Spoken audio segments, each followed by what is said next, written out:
Adeline Kerr ran Wesley Thane's ranch for 2 years. She kept his books. She buried his mother. She carried his herd through the killing winter. All of it on a handshake. No name for what she was, and no paper to prove she'd ever been there at all. And she never once argued the point to a living soul. Then, 4 ranch wives sat in a preacher's parlor and settled her whole life in a single sentence. "He'll marry her when the creek runs uphill," one of them said. The room laughed. In 9 days that line was in the mouths of 4 counties. Addie heard it, at last, from a 9-year-old boy who meant no harm. But the week after, she made a decision. And by the general roundup, the outfits of 4 counties would see Adeline Kerr sitting the one horse Wes Thane had never in his life let another hand so much as touch. If you believe love is built with 2 pairs of hands, this story is for you. Before we ride on, if a story like this finds you where you sit, take 1 second and subscribe. And tell me, comment the town you're watching from. I want to see how far this story rides tonight. Now, let me take you back to the beginning of it. She came to Camas Creek in the spring of 1885 on the tail of a circuit preacher's wagon to sit with a dying woman. Adeline Kerr was 32 then, a widow. Plain in the way that wears well, the way a good fence post wears. Her husband had been a preacher on the Eastern Oregon circuit, and he had died of a fever in a town whose name she'd stopped saying out loud. She had no children. She had a head for figures and a pair of hands that did not tire. That was her whole inheritance, and she carried it the way other women carried a hope chest. Orinda Thane was the dying woman. She had a cancer in her, low and slow and mean, and she had outlived every remedy the country could offer. Her son had written to the circuit for someone. Anyone. A woman who could nurse and would not flinch. Addie answered, because the money was fair, and the road went east, and east was as good as any other direction to a woman with nothing behind her. She meant to stay a season. She stayed 2 years. Orinda died the following March, in the front room, with the window open a crack the way she'd asked. Wes was out in the coulee that afternoon, pulling a heifer out of a bog. Addie was the one who closed the old woman's eyes. She was the one who washed her, and dressed her, and combed the thin white hair out straight. She was the one who stood in the cold and read the 23rd Psalm over the hole the hands had dug, because Wes could not get his voice to work, and no preacher could reach them for 4 days. That was the first thing she did that a wife would do. Nobody called it that. After the burying, there was the ledger. Orinda had kept the books of the Thane outfit for 30 years, in a green cloth-bound book with a cracked spine. Her handwriting was in it, page after page, small, upright, careful, every calf, every debt, every sack of flour, and every keg of nails. When she died, the book sat on the shelf, and nobody touched it, because Wes was a fine hand with cattle and a poor hand with numbers, and he knew it.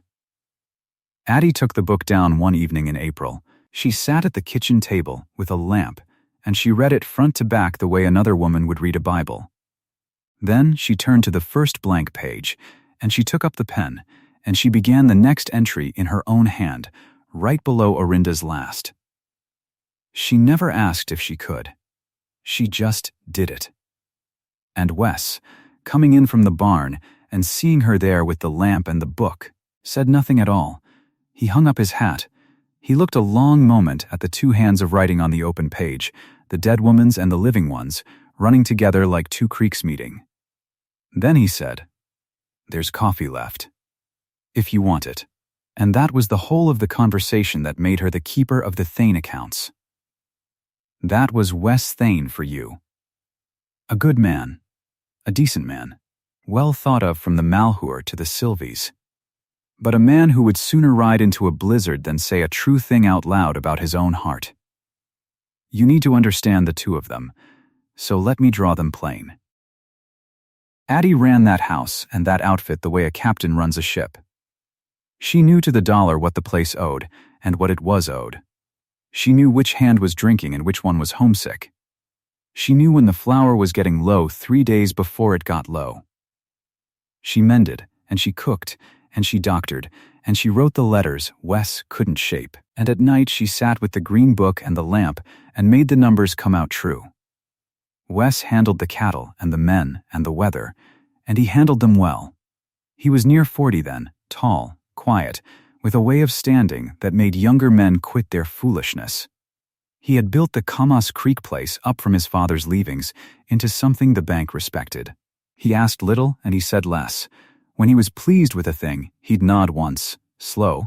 When he wasn't, he'd go quieter still. He had 100 ways to show a person he valued them, and not one word for it. And there was the Mare. I have to tell you about the Mare, because she is the whole story before the story knows it. Her name was Juno, a bay, deep red-brown, with a black mane and a black tail, and a way of holding her head that made strangers stop at the rail to look. Wes had raised her from a foal. He saddled her himself, every morning before the light was full up, and he rode out on her to look at his country. No hand touched her. Not the top man, not the bronc buster, not the boy who mucked the stalls. It wasn't a rule anybody had ever spoken. It was just understood. The way it's understood, you don't ask a man about his dead. Juno wasn't property in the ordinary way. She was something closer to a part of him he'd chosen to keep outside his own skin. Addie fed her, sometimes, when Wes was gone to town.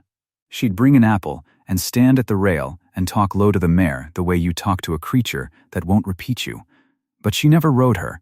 It never crossed her mind to try. You'd as soon try on another woman's wedding ring. So there they were.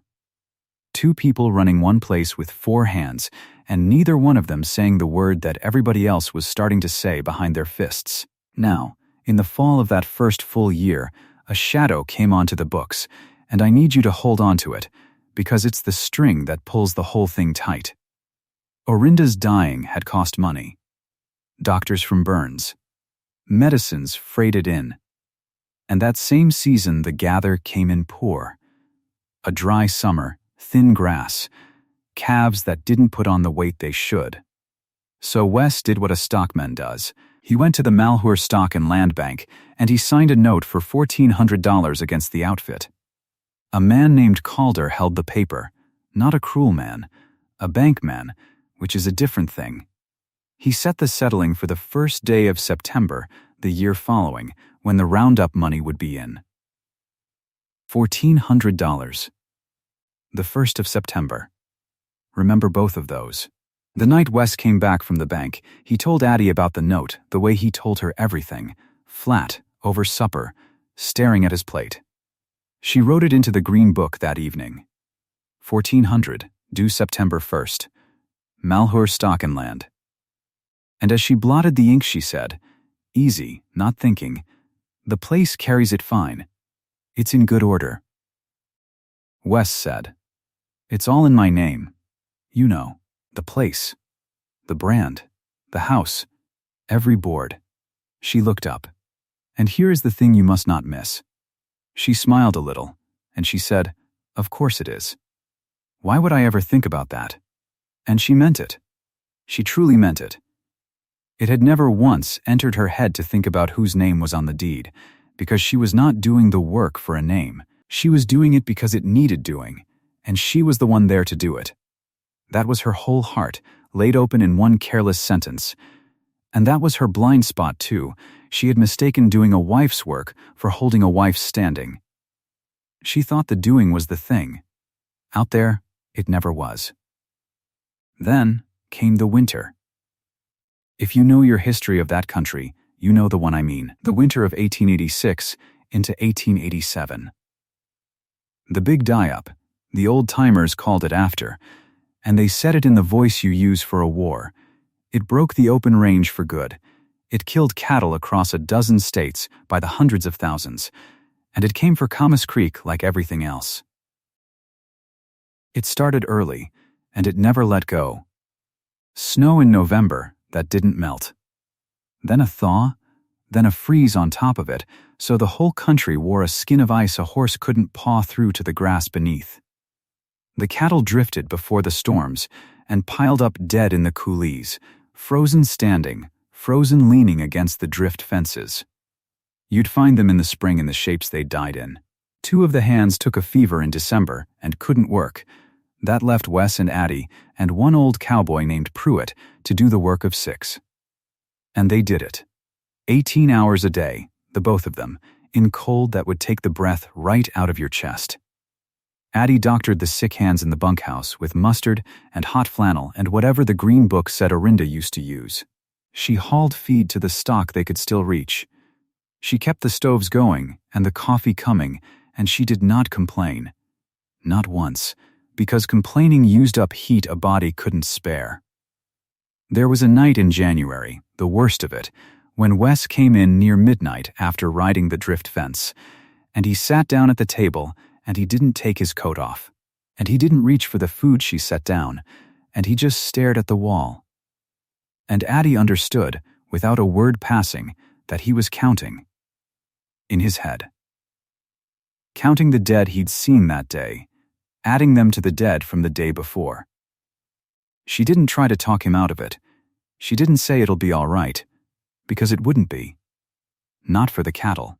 She just poured him a cup, and set it by his hand, and went back to her book. And after a while she said, "Low, not looking up, 41 head today. I already put it down. You don't have to carry the number. It's written." He looked at her then. A long look. And something moved in his face that had no name and never got one. Then he drank the coffee. That was the first degree of it. Trust. Earned in the cold, in labor, with the word for it still locked up tight in the both of them. There's a small thing from those months I want you to see, because it's a habit that means more than any speech. Addie did her ledger at night, after everything else, by lamplight at the kitchen table. And Wes, who went up to bed before her because he rose in the black dark, took to leaving the lamp trimmed and full and the wick set right, so that when she came in cold from her last round the light was ready and waiting for her. He never said he did it. She never said she noticed. But every night the lamp was ready, and every night she used it, and that was a whole conversation the 2 of them had without ever once opening their mouths. Now I have to take you back a little, to the autumn before that winter. Because there's a scene at that same kitchen table that nobody in it thought was worth remembering, and it is the hinge the whole door swings on. It was a warm evening the fall before the die-up. A neighbor had come by, Harlan Boyle, whose place lay east. A big, easy man who liked to sit and talk after a day's work traded between outfits. He was at the Thane table, with his hat pushed back, and his wife Etta had come along, and Etta was standing just inside the kitchen doorway with a cup, the way women stand when the men are talking and they're half in the room and half out of it. Addie was at the stove, 8 feet off, maybe, her back mostly to them, working at a pan, close enough to hear every word and paying it no more mind than you pay the tick of a clock. Harlan was ribbing Wes, the way neighbors do, asking, in that roundabout country way, whether Wes meant to keep on the way he was, a grown man with a fine woman running his whole house and no ring in sight. Asking, without quite asking, when Wes Thane was going to do the decent thing and marry his housekeeper. And Wes, easy, laughing, wanting only to bat the question away the way you'd bat away a fly, Wes leaned back in his chair, and he said it. Careless, grinning, a man's freedom joke, meant to end the subject, and nothing more. He said, "Oh, I'll marry her when Camas Creek runs uphill." Harlan laughed. The joke did its work. The subject died right there on the table where he'd killed it, and the 2 men went on to talk about drift fences and hay. Addie, at the stove, didn't turn around, didn't stiffen, went right on working the pan as if the words had passed clean through her without touching a thing. Maybe they did. Maybe she'd learned already not to let such things land. But Etta Boyle heard it. Etta, in the doorway, with her cup. She heard her neighbor's husband make a joke of the woman standing 8 feet away with her back turned. And Etta filed it away, the way some people file things, without quite knowing why. Hold that. A joke, thrown away in a warm kitchen, 11 months before it would come back and cut clean through 4 counties. And when it came back, not one soul who repeated it would know whose mouth it started in. Now the winter ended, the way even that winter had to. Spring of 1887 came up green and wet over a country full of bones. They counted the loss, and it was bad, better than the neighbors, because Addie and Wes had worked like the damn to save what they could, but bad. And the $1,400 note still sat in Calder's drawer at the bank, due the 1st of September, and the herd that was supposed to pay it was thinned by half. But before we get to the money, I have to take you to the parlor. Because it was July of that year that the county finally said out loud the thing it had been chewing on for 2 years. The Reverend Pyle and his wife Della kept a house in Dunmore, and Della held a quilting there through the warm months, and the ranch wives came in from the outfits to sew and to talk. And the talk, that July afternoon, came around, the way water finds a low spot, to Adeline Kerr and Wesley Thane. There were 4 of them at the frame besides Della. Lucretia Voss, who was a big, handsome woman with a voice that carried and a certainty about the world that had never once been troubled by a fact. Orpha Denning. Maribel Cade. And Etta Boyle, quieter than the rest, threading her needle and saying little. It was Lucretia who took up the question, the way she took up every question, as if it were her God-given office to settle it for the rest. She said the woman had been out there 2 years now. She said it wasn't decent, a widow keeping a bachelor's house with no understanding spoken. She said a man who meant to marry a woman married her, and a man who didn't was using her, and the whole country could see plain which one this was. Della Pyle, who was a good soul, said gently that maybe it wasn't anybody's business, but the 2 of theirs. And Lucretia laughed. She set down her needle. And she said it, loud enough for the frame, loud enough for the doorway, loud enough that it filled the little parlor to the corners. He'll marry her when the creek runs uphill. The parlor laughed. Orpha and Maribel laughed, because Lucretia had said it, and Lucretia was the one you laughed with. Even Etta Boyle made a small sound, though something crossed her face while she made it, some flicker she didn't examine. Della Pyle did not laugh.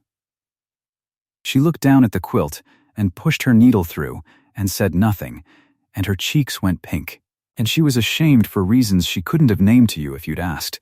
She heard, in that easy, pretty sentence, a woman being disposed of, filed away, settled, and she didn't have the strength that afternoon to stand against Lucretia Voss and a room full of laughing, so she sewed, and said nothing, and hated herself a little for it. And that was all it took, 1 sentence, in 1 parlor, on 1 July afternoon. It left the Pyle house before the quilt was folded. It went out to the outfits in the wives' wagons that evening. It went to the store and the church and the branding pens. In 9 days, 9, it had traveled the Camas, the Sylvies, the Malheur, and clean into Grant County. 4 counties, all saying the same 11 words about a woman most of them had never met, and every one of them saying it as if it were their own clever notion. Gossip, out in that country, wasn't idle talk. It was machinery.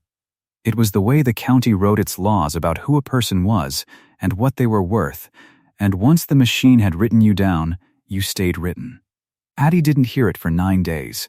She was out on the place, working, the way she always was. The county was busy saying the sentence, and the woman it was about didn't know it existed. She heard it, in the end, from a child. It was at the store in Dunmore. Addie had come in for coffee and thread and a keg of nails, and she was waiting on the counter, and little Toby Pyle was there, the preacher's boy, 9 years old, all elbows and honesty. He knew Addie. She'd given him a peppermint more than once. And children repeat what they hear the way a creek carries what falls in it, without 1 grain of malice, because they don't yet know which words are the ones that cut. Toby looked up at her, friendly, and he said, because he'd heard the grown folks say it and thought it was just a thing people said, Miss Addie, is it true Mr. Thane's gonna marry you when the creek runs uphill? The store went very quiet. The man behind the counter found something to do with his hands. A woman by the dry goods turned her face away. And Addie now, here is the thing about Adeline Kerr, and it's the reason her story is worth an hour of your evening. She did not cry. She did not color up red. She did not sway or catch the counter or run out the door. She looked down at the boy's open, waiting face, and what moved through her was not shame. It was clarity, cold and clean and total, like the first light on a winter field. In that 1 second, standing at the counter with a keg of nails between her hands, Adeline Kerr finally understood the exact shape of the last 2 years. She saw it whole. She was not a servant, because servants got wages and a paper. She was not a fiancé, because a fiancé had a promise. She was a woman who had buried a mother and kept a book and carried a herd through the die-up, and she had no claim, in the eyes of God or Harney County, to a single board of the place she'd bled for. The county had a word for what she was. And the word was a joke. She reached down and she smoothed Toby Pyle's hair, and she said, kind as anything, you run on home, now. And she paid for her nails, and she loaded her wagon, and she drove back out to Camas Creek with her spine straight and her eyes dry and something brand new sitting hard and quiet in her chest. Not humiliation. A woman can build nothing on humiliation. Clarity, though. Clarity you can build on. Because now, she knew where she stood. And a person who knows exactly where she stands can decide, at last, where she means to go. The note came due that summer like a tide you can't argue with. September 1st.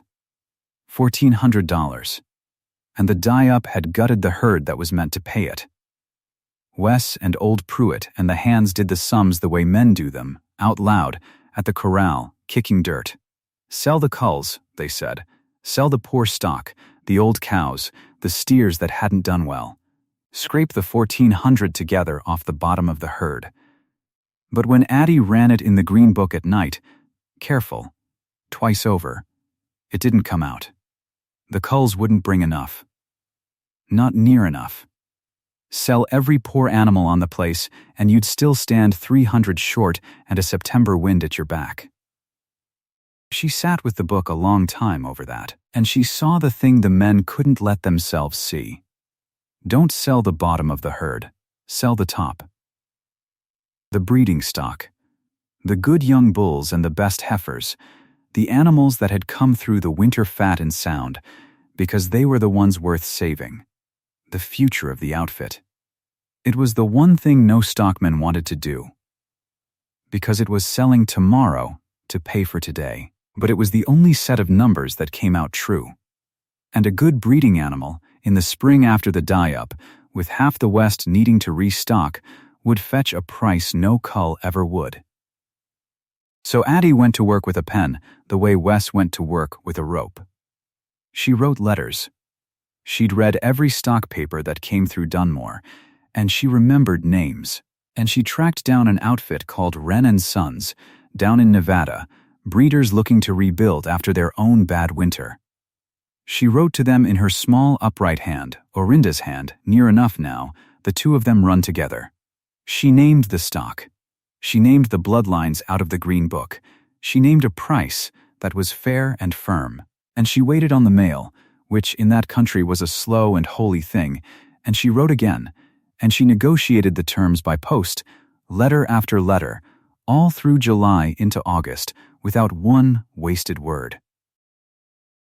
Wes knew she was working at it. He didn't fully know how far.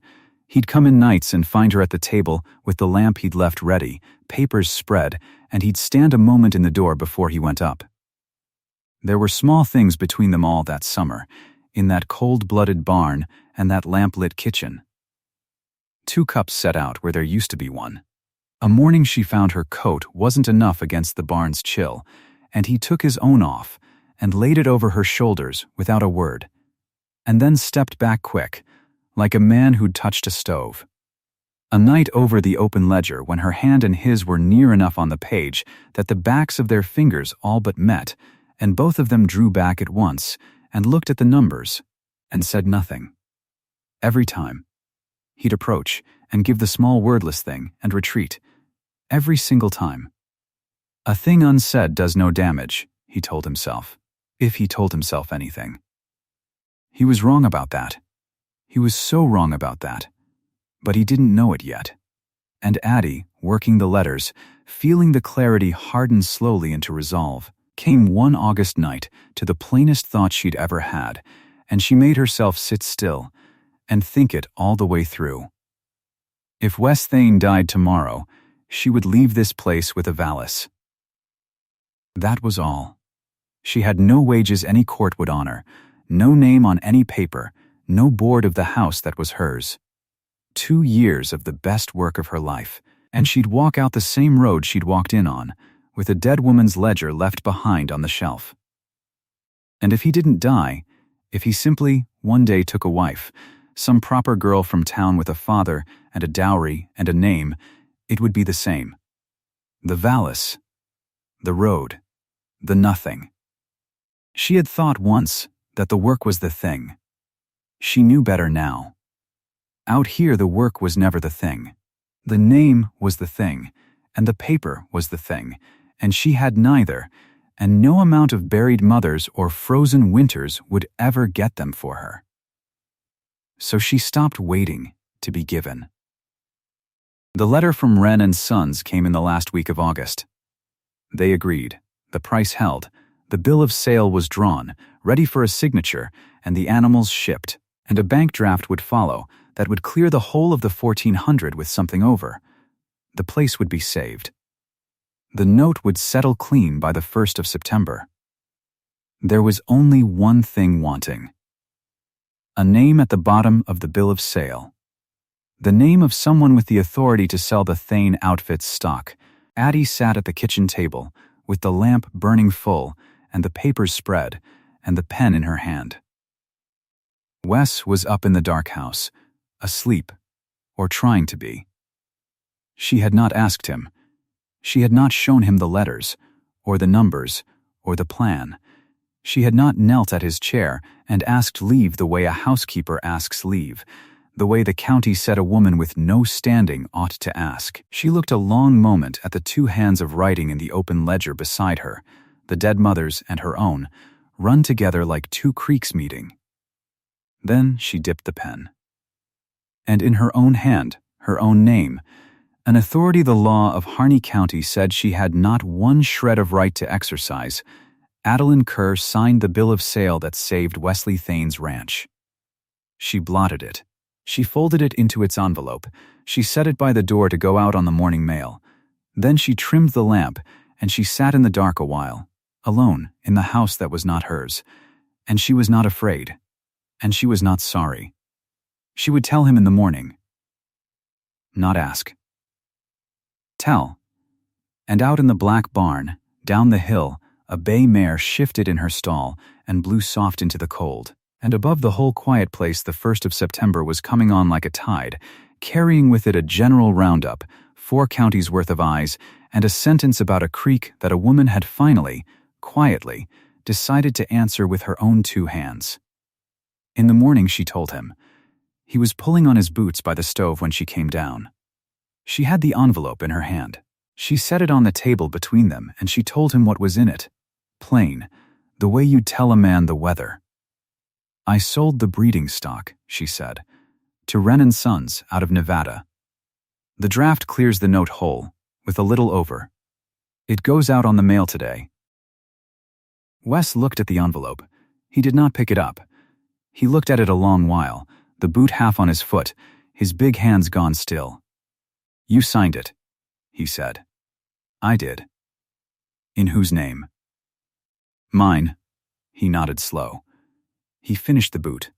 He stood up and he took his hat off the peg and he stood there turning it in his hands, and Addie waited for the thing men said when a woman had stepped past her place.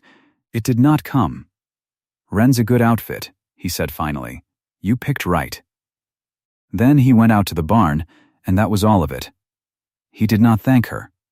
He did not scold her. He carried the envelope down the hill himself and left it in the box for the rider, and Addie watched him from the kitchen window, and she understood that a man could be grateful and ashamed in the same breath and unable to say either. The note settled clean. She rode into Dunmore herself the last week of August to see it done. Calder met her at the counter of the Malheur Stock and Land Bank with the $1,400 note in his drawer and the Nevada draft already come through. He was not a cruel man. He had carried the Thane paper 2 years, and he had watched the die-up take half the county's herds, and he was glad, honestly glad, to strike a note clean off his books. He filled the release. He turned it for her signature. And at the top of it, in his fair bank hand, he had written Mrs. Thane, Kerr, Addie said. Calder looked up. "My name is Kerr," she said. "Adeline Kerr. Not Thane." He colored a little. He was a decent man caught in the county's habit, and the habit had a grip on him he'd never once examined. He scratched the line out. He wrote it over. Adeline Kerr. And when she signed beneath it, he watched the pen the way a man watches a thing he does not quite have the frame for. A woman with no name on the place settling the place's whole debt out of her own hand. "Well," he said, "it's done. The Thane outfit's free and clear." "It is," she said.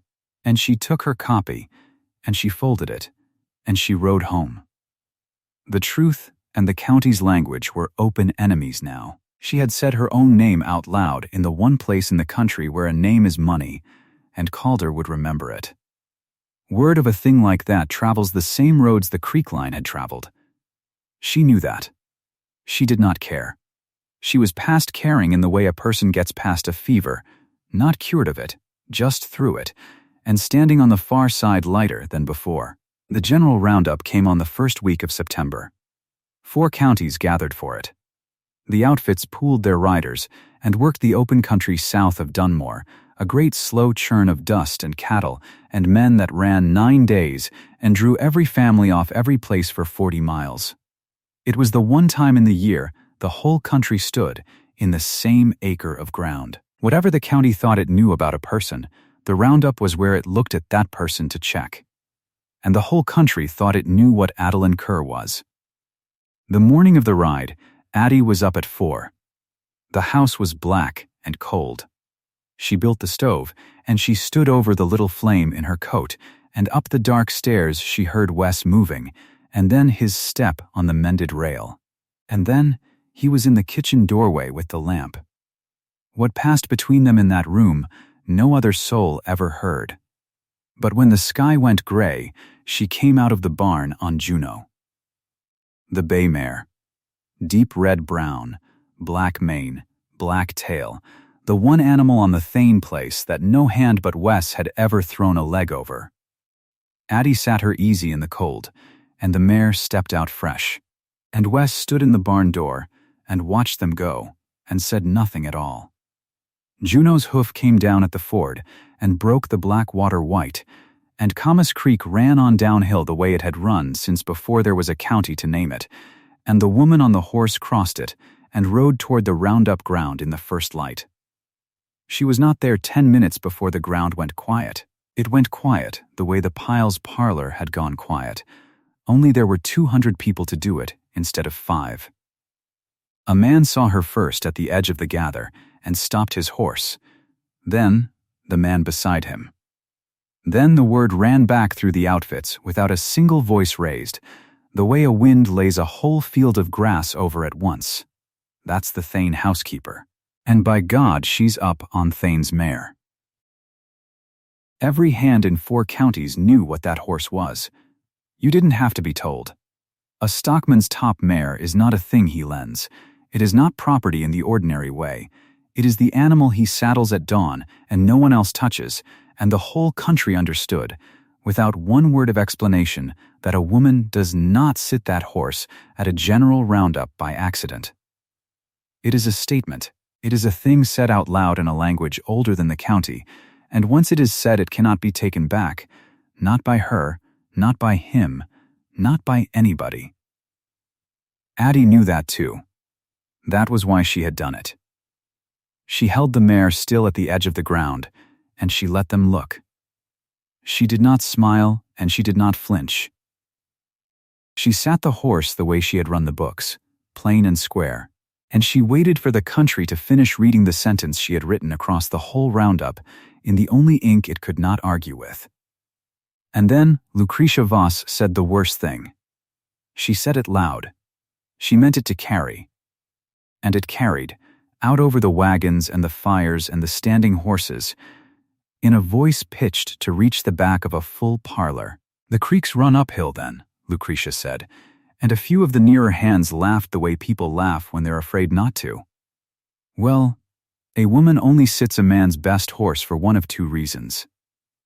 Either he was too soft to tell her no, she let it hang, or she's the kind that takes what a man won't give her. Don't much matter which. That mare goes back in the barn the day Wes Thane finds himself a wife." There it was, worse than the creek line by a mile, because the creek line only said she'd never be chosen. This one said she'd be used and set down. It painted her already discarded, the mare already reclaimed, the wife already coming down some road. It was the cruelest thing said in that country in a year, and it was said in daylight in front of 200 people, and Lucretia Voss stood in the middle of it well pleased, because she was, at last, the county's final word. And every eye on the ground swung off Addie and went to Wes Thane.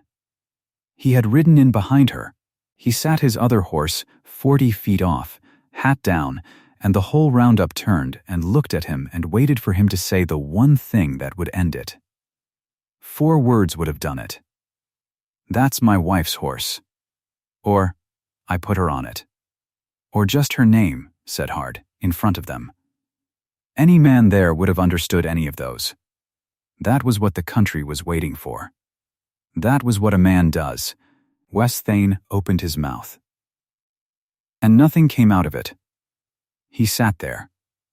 The silence that had been his whole life, the silence he mistook for doing no harm, sat on him now in front of 4 counties, and the cost of it was plain on every face turned his way.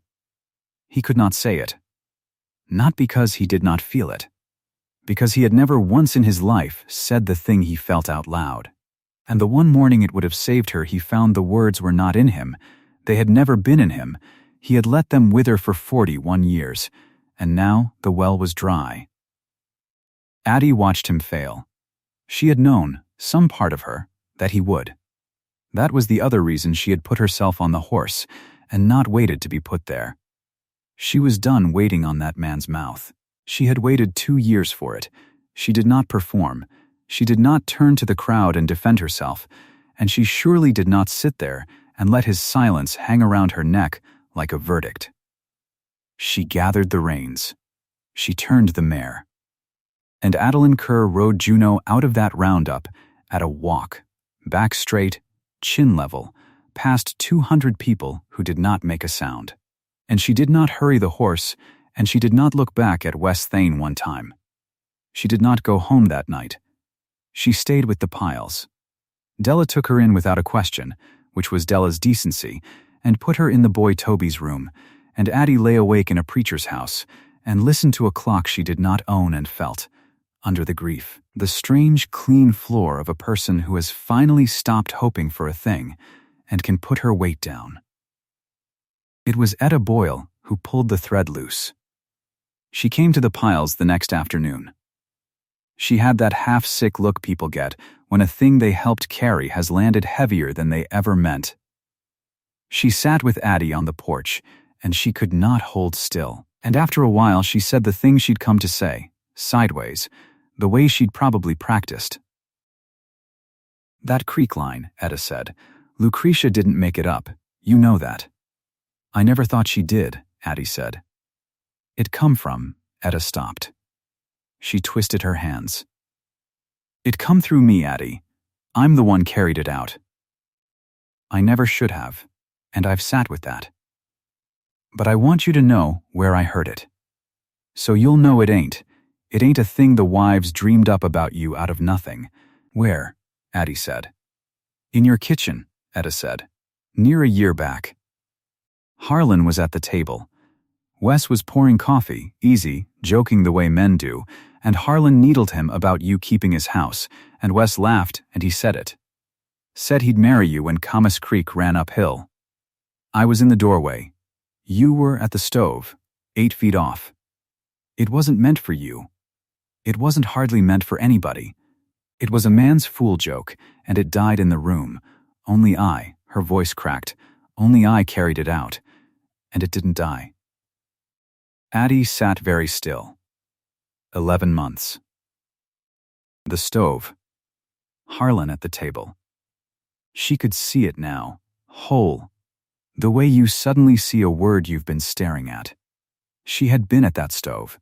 She had heard something and let it slide off her the way 100 bits of men's kitchen talk slid off her in a day, and it had gone clean out of her. And it had gone out the door in Etta Boyle's mouth and traveled 4 counties and come back at her in a 9-year-old's voice at the store. And not one soul in all that distance, not Lucretia, not the parlor, not the 4 counties, had ever once known they were quoting Wesley Thane. It was his line. It had always been his line. The whole county had spent its cruelty in his voice and never known it. She thanked Etta. She meant it. And when the woman had gone, Addie sat on the porch a long time in the cool, and she did not cry, and what rose in her was not the old clarity from the store, but something with an edge on it, something that meant to be answered. She went home in September, when the settling day for the stock sale drew the outfits into Dunmore again. But first she went to Wes. She found him in the kitchen. The same kitchen. She stood where Etta had stood, in the doorway, and she made him stand where he'd stood pouring the coffee, and she put it to him plain. Marry her when Camas Creek runs uphill, she said. You said that. In this room. To Harlan Boyle. A year ago, near enough, with me at that stove. Wes did not flinch and he did not lie. That much was in him. I said it, he said. As a joke. As a fool joke to a neighbor, he said. Lo, Addie, I never meant you to hear it. I'd have cut my tongue out before I meant you to hear it. That's the part that's wrong with it, she said. You'd never have said it to my face. But you said it to a man at my own table, with me 8 feet off, because you didn't count me as somebody who was in the room. And it went out that door and it cost me everything I had in this county, and it was your words the whole time, and you let me carry it alone for 2 years, and you never said a word. I didn't know it come from me, he said, till just now. I swear that to you. I believe you, she said. That's not the account I want. And then she made him give it. The thing that had sat withheld between them since 4 o'clock on the morning of the Roundup. She made him say what had passed in the barn, out loud, so that it would be a thing said, and not a thing they each carried in private and shaped to suit themselves. That morning, she said, in the barn. What did you say to me? Wes was quiet a moment. Then, he gave it to her straight, the 2 lines, no more than they had been. I said, take Juno, he said. You said, you sure. And I said, she likes an early start. That was all. That was the whole of it. 3 little sentences at 4 in the morning in a black barn, and a person could hear them any way they chose. An offer, take the one thing that's most mine, and let the whole country see it. Or an errand, the mare needs the miles, ride her. Honestly either. He had not said what he meant, because he never said what he meant, and she had not asked him to say plainer, because she was done asking that man for words. And there it stood between them, and neither of them could make it be the one thing or the other, because it had been built out of both their silences at once. You never offered, Addie said. Not really. You said a thing you could take back later if it went wrong. Addie. And I never asked, she said. I could have made you say plainer, right there, and I didn't. So don't you stand there thinking you put me on that horse. You didn't. I put me on that horse. You handed me a thing you could call 2 ways, and I picked which way it was going to be, and I rode it out in front of 4 counties, and then you sat on your other horse and let Lucretia Voss say I was a thing to be used and set down. and you didn't open your mouth." He had no answer to that. There was none. "I'm not asking you to marry me," she said. "Hear that plain? I didn't come to be asked. I saved this place with my own hand and my own name because it needed saving, and I was the only one who saw how. And I'd have done it if you'd been a stranger. What I'm telling you is this.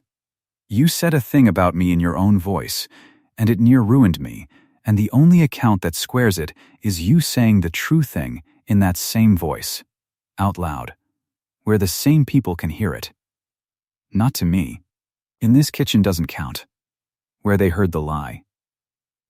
Wes Thane stood in his mother's kitchen with his hat in his hands, and for once in his life he understood exactly what was being required of him and exactly what it would cost, and that there was no version of paying it that let him stay quiet. "All right," he said. The stock-settling day drew them all to the Dunmore livery. The outfits were still about, the counties still mixed, half the Roundup crowd standing in the street on other business, which was the point.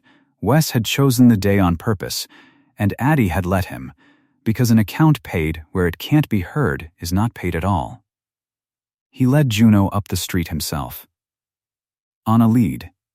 In the open, he stopped where the livery yard was thickest with men, where Calder stood, where Lucretia Voss stood, where Etta Boyle stood by her husband, where half of 4 counties could turn and see, and he took off his hat, and he did not wait to be easy. Because there was no easy in it. "I got a thing to say, and I'll say it once," Wes Thane said, in a voice that carried. A voice nobody in that country had ever heard him use. "Some of you were at the Roundup. You saw Adeline Kerr up on this mare, and you heard what got said about it, that she took what wasn't hers, or that I was too soft to say no. I'm here to set it straight in front of the same people that heard it crooked." The yard had gone still, the good deep livery yard still, the kind Dunmore did not often get. "That note I carried at the bank," Wes said. "The 1400, the die-up gutted my herd and I couldn't cover it, and I'd have lost this place, the ground, the brand, the house my mother died in, if it weren't for this woman. She's the one saw we had to sell the breeding stock and not the culls. She's the one found the Nevada buyer and made the trade by mail. And when it come down to a name on the paper, there was no name to put but hers, so she put hers, Adeline Kerr. And she signed my whole outfit free with her own hand and no right in law to do it, and she never asked me first. She told me after. She saved the Thane place as herself, and I'll say that as long as I've got breath." He turned the hat once in his hands. "And that other thing," he said. "That creek line. Marry her when the creek runs uphill. I know it's been in your mouths a year. Well, it come out of mine. I said it. I said it right here in my own kitchen to a neighbor, as a fool's joke, careless, with her not 4 steps off, and I never had the decency to know what I'd done till this week. So every one of you that's been quoting it, you've been quoting me. It was mine. And I'm the one takes it back, in front of you, today." He put his hat back on. He picked up the mare's lead, and he turned to Addie, who stood where she'd meant to stand, in the open, not beside him, but facing him, and he did the last of it. "I'm not telling the county anything now," Wes said. "I'm asking you, where they can all hear me ask, since they all heard the rest. Adeline Kerr, will you marry me?" And the mare stood on the lead behind him, offered plain this time, in the light, nothing withheld and nothing to call 2 ways. He did the asking. She had already done the deciding, months back, in the dark, at the ford. The asking was only him at last catching up to a thing she'd settled with her own hand while he stayed quiet. But he had to catch up out loud, and now he had. "Yes," she said. Just the one word, plain as a column that balances.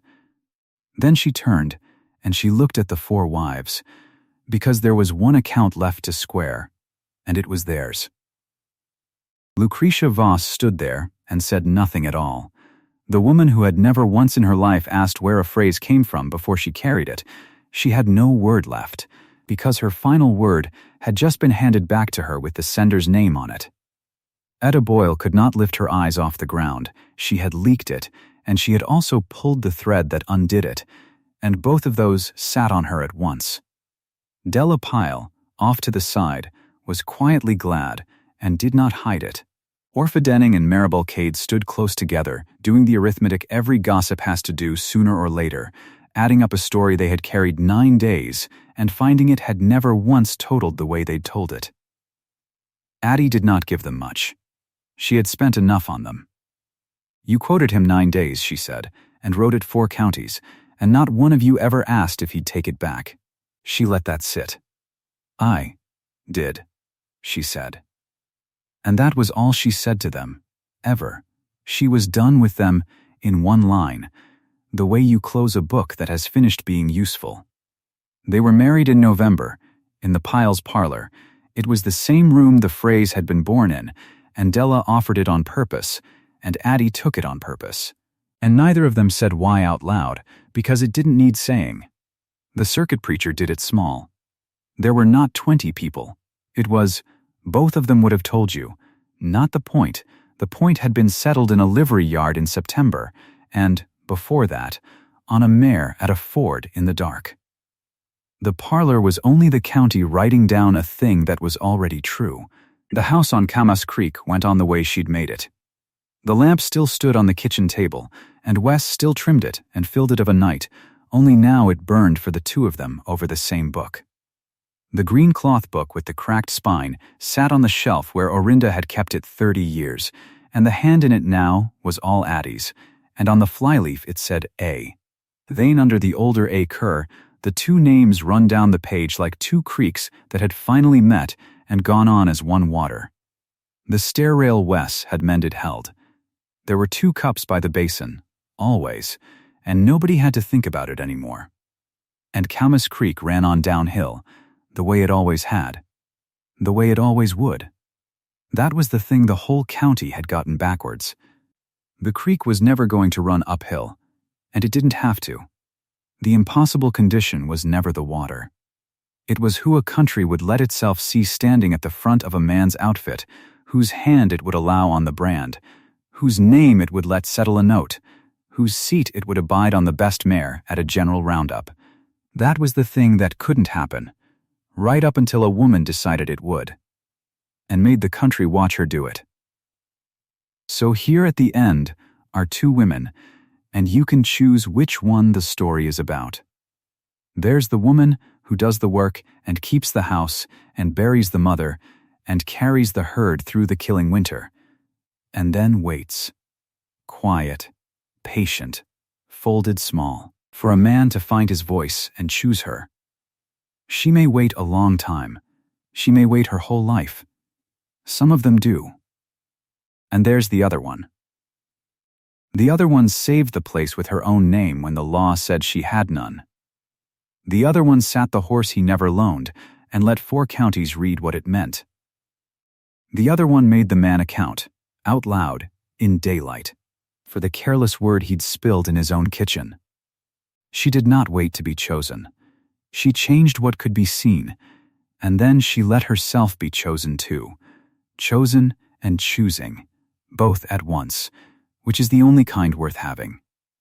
Give the last light to her.